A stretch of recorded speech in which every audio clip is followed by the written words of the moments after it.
नमस्कार दोस्तों, आप सभी का स्वागत है हमारे चैनल में। दोस्तों, हाल ही में 21 मार्च 2023 को एशिया का सबसे बड़ा इंटरनेशनल लिक्विड मिरर टेलीस्कोप यानी ILMT का उद्घाटन किया गया। ये कार्यक्रम उत्तराखंड के नैनीताल में स्थित Aryabhatta research institute of observation sciences में हुआ। उद्घाटन राज्यपाल retired lieutenant general Gurmeet Singh ने किया।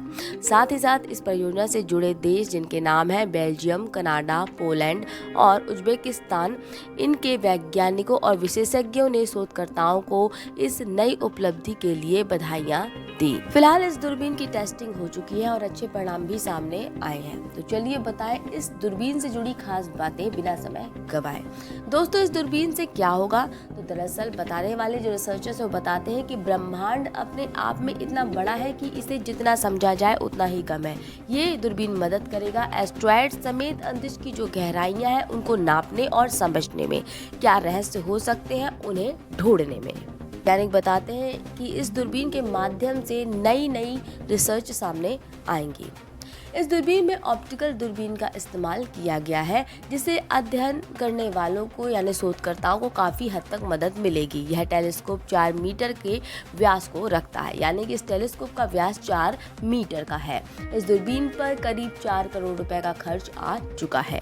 दूसरे सौरमंडल की खोज के साथ यह सुपरनोवा, एस्ट्रॉयड सहित ब्रह्मांड के कई रहस्य को उजागर करेगी। साथ ही इसका कार्यकाल जो है वो 5 साल का है। चलिए अब आपको बता दें कि इस दूरबीन में क्या खास है। तो वैज्ञानिकों के हिसाब से कि तरल दर्पण दूरबीन में 3 पार्ट्स बहुत जरूरी है जो इसके लिए महत्वपूर्ण रोल निभाते हैं। पहला, इसमें लगा कटोरा जो एक परावर्तक तरल धातु यानी पारा को लिए होगा। दूसरा, मोटर। दरअसल हवा के दबाव से चलने वाली मोटर में तरल दर्पण पूरी तरह से टिका होता है। और तीसरा, इस मोटर को चलाने वाला पूरा का पूरा सिस्टम। जब ये घूमती है तब इस समय तरल दर्पण दूरबीन की सतह स्वाभाविक रूप से एक परवलयिक आकार लेगी जो प्रकाश को केंद्रित करने का काम करती है।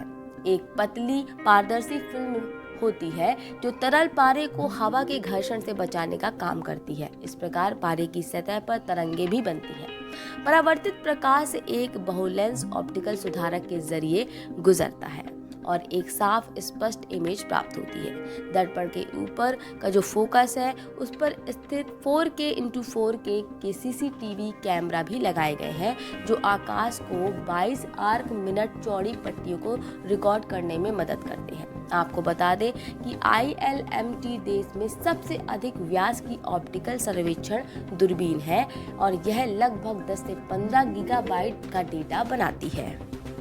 तो दोस्तों, उम्मीद करते हैं कि अब आपको समझ में आया होगा कि ये दूरबीन किस तरह से काम करेगी। तो ये थी पूरी बात एशिया के सबसे बड़े इंटरनेशनल लिक्विड मिरर टेलीस्कोप को लेकर, जिसे नैनीताल में लगाया गया है, जो एस्ट्रॉयड सहित अंतरिक्ष की गहराइयों को नापेगा।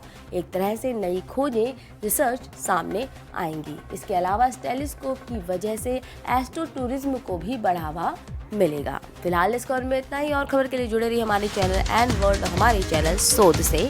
नमस्कार।